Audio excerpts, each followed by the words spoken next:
Salom. Yaxshimisiz? Kimlarning ovozini eshityapman? Yaxshiman, rahmat, o'zingchi? Yaxshi, rahmat. Nega bunchalik xursandsiz? Nega xursand bo'lmay? Xotiralar bilan suhbat qilish ko'pchilikka ham nasib qilmaydi. Xotiralar? Nima? Men siz uchun xotira bo'lib qoldimmi?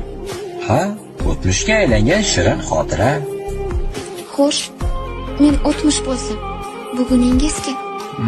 Menimcha endi buni senga aloqasi yo'q bo'lsa kerak. O'tmishsiz kelajak bo'lmasligini bilsangiz kerak. Ha, o'tmishdagi xotiralardan xulosa chiqarib, kelajak qurish kerakligini bilaman. Men esa o'tmishimdan yetarlicha xulosa olib bo'lganman. Uzr, charchagan ekanman shekilli. Negadir uyqum kelyapti. Yaxshi dam oling. Rahmat, sen ham yaxshi dam ol.